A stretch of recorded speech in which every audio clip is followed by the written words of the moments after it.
Hi, welcome to another edition of the Alan Rosenberg Show. So recently I've been trying to slow down in my purchases because I got this huge backlog downstairs, about 300 albums. And that includes a bunch of box sets. Now, one of the box sets I got earlier this year, the beginning of the year, was this one. And this is the Deluxe Edition box set of Guns N' Roses' Appetite for Destruction. Yeah, it's none more blacker, as they would say in This is Spinal Tap. But I haven't even opened it. This thing is still sealed. So I thought it'd be fun for me to unbox it live and spend the rest of this year digging into this. Now, I never think of myself as this huge Guns N' Roses fan, yet I have all of their albums. I find them fascinating. You know, they are the real deal. I've read a whole bunch of books on them. I've read Slash's autobiography.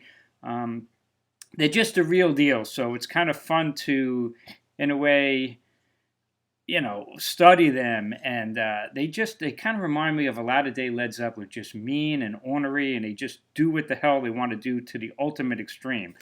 And it's fascinating that a guy like Axl Rose has taken that branding of Guns N' Roses. Didn't matter if he was the only one in the band. Didn't matter if the guitar player was a guy who played with a Kentucky Fried Chicken bucket on his head. Nothing mattered. Guns N' Roses still sold out stadiums around the world. Obviously largely based on their debut album, Appetite for Destruction. They only really have that, and then the two Use Your Illusion albums, which definitely, could use some tightening in my opinion. And then you got a covers album, you got a live one, the Greatest Hits, you got that EP over there, the Greatest Hits, and then you got Chinese Democracy, which was not, we all know the story of that, not a huge success. But, they're just a fascinating story. I mean, nobody's ever done what that done. I've never seen them live. I'm just not that big of a fan. But I can't imagine, driving hours to see them, spending God knows for tickets, $50 to park, get some alcohol and T-shirts, and then they finally show up and they storm off the stage after playing 4 songs because Axl Rose is pissed off. I mean, who the hell would do that? Well, Axl Rose, and they've done it many times. They just don't care. They just do things their way, right or wrong, and they're fascinating. So anyway, that's my take on Guns N' Roses, but certainly, some great stuff in there and debut. So let's unbox this thing. Now, as you'll notice, this has, I don't know how many, 4 CDs and a Blu-ray. So you got the remastered classic Appetite for Destruction. You got B-sides and EP remastered disc 2. You got Sound City sessions from '86, all unreleased. You got more Sound City sessions and more, including, I can't wait to hear those November Rain demos. That looks really cool. And you got the Blu-ray with the 5.1 surround of the classic Appetite for Destruction album, plus bonus tracks and some music videos. Let's see the packaging. One thing I did notice, check this out. So maybe Guns N' Roses not as badass as I thought, because it looks like even they're kind of woke. So look at the second disc, B-sides and EPs remastered. And you're going to notice here's the track list from GNR Lies. So that's pretty much comprised of that second disc. You got Reckless Life, Nice Boys, Move to the City, Mama Kin, Patience. All right, can you see it? Patience. Used to Love Her, You're Crazy. But on the EP, GNR Lies, One in a Million, the really controversial song. Well, it ain't here. They took it off, apparently. So they didn't put it on the deluxe edition. Wow, so I guess even woke culture, GNR. Interesting. Kind of surprised. Anyway, let's open this thing up. Let's take the shrink right off and see what this box set looks like. And then give me a chance to play it through the rest of the year. So it's beautifully done. It's thick and it's heavy. And I already showed you what's on there, but I don't know what it looks like. This is really hard to see it, but it's embossed black on black, and it's the cover of Appetite for Destruction. Can't really see, but it's kind of cool. And then you open it up. And let's see, we'll just put this over here for now, and let's see what we got. Let's see what we got. So we got, this is kind of cool, LA Police Department case file. That's cute. And there's the case number, and it kind of opens up on the back. It's got the G&R logo, and you open it up, and it looks like it's filled with reproduction memorabilia. It sure is. Oh my God, what the hell is in here? So we got a reproduction ticket stub, which you can't, there you go. Can't really see. And what the hell is this? It's at the Troubadour. When they first started out. And another ticket stub. 1988. And you got some kind of a card. Information. Stuff is fun. It's the kind of stuff that you just never take out. You just leave in the box forever. It looks like these are temporary tattoos. They are tattoo application. Yep. I won't be doing that. I'm sure nobody else did. Here's a reproduction of a live show that you would have seen on the street back then. Possibly done by Slash, maybe. I know he does some art. And then you got some photographs. There's Axl Rose. And you got Slash. And you got Duff. And you got Izzy. And Steven Adler. So you got all these color photographs. And there's more in here, too. What else we got in here? Oh, that's awesome.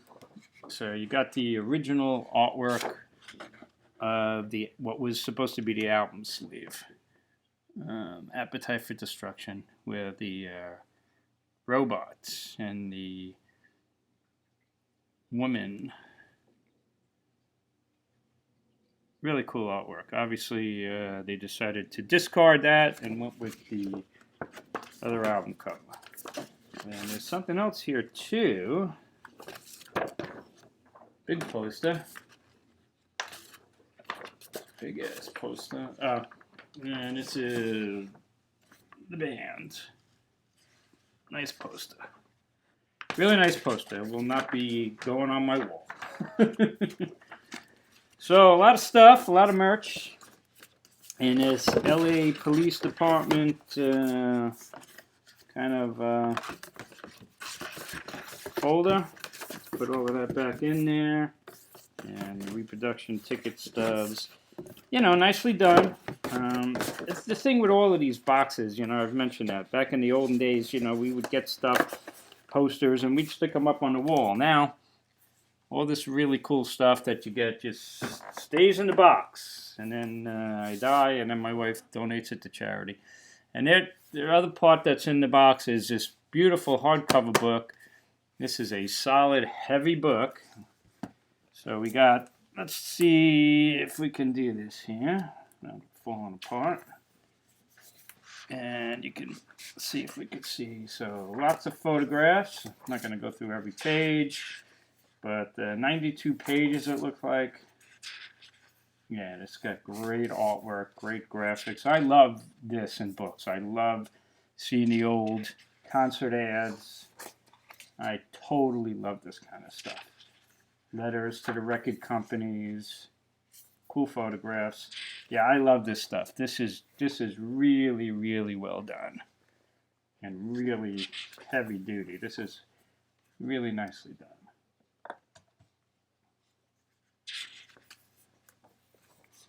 Yeah, this is really cool. Like I said, I just find this band, they're fascinating. Like them or not, they were and are the real deal.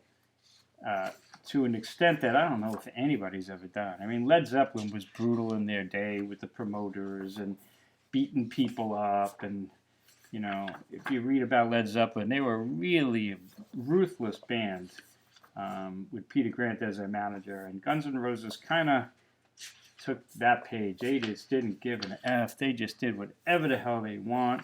Everybody was begging to get them on their label, and they didn't kowtow to anybody. So it's kind of interesting.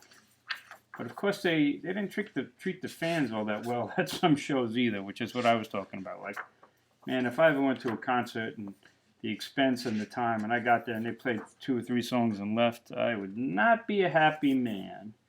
So this book is really, really nicely done. Mostly photographs, as you can see. But I do love the set lists. I love the ads, the reproduction of articles. There's a, and how fast they rose.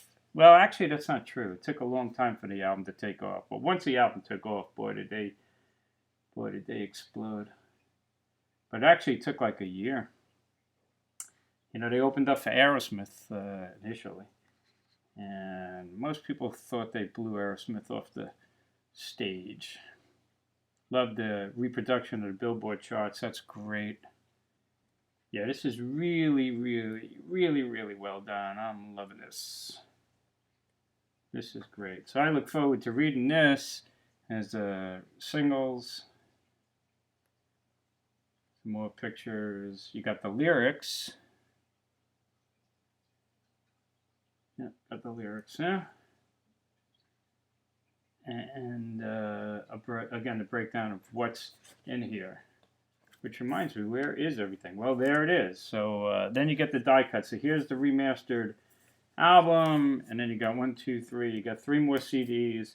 And right here we got the Blu-ray audio, which is always fun to hear this stuff in surround sound. Really nicely done. I'm impressed. So there you have it, folks. The Appetite for Destruction, Guns N' Roses Deluxe Edition. This is really, really nicely done. I'm pleasantly surprised. I didn't know exactly what this thing was going to look like, except for, what it was on back there. So there you have it, as it completes the Guns N' Roses collection for me. And I look forward to checking that out. So let me know what you think. Let me know what you guys think of Guns N' Roses. A lot of people think they're overrated. I always kind of thought they were overrated because most of their career is based on the first album, but it is massive. But I do like, tons of stuff on the Use Your Illusion, and the other albums are good listens. Chinese Democracy I really got to go back to. Guns N' Roses. What can you say? Thanks for tuning in. If you're new to my channel, hit subscribe. Check out my other videos. Most importantly, I always say stay safe, stay healthy. And Thursday here in America is Thanksgiving. So if you celebrate the holidays, I wish you nothing but the best. Enjoy your holidays with your friends and family. And then I'll check you out another video after the holidays. Thanks so much again. Stay well. Thanks from the Alan Rosenberg Show.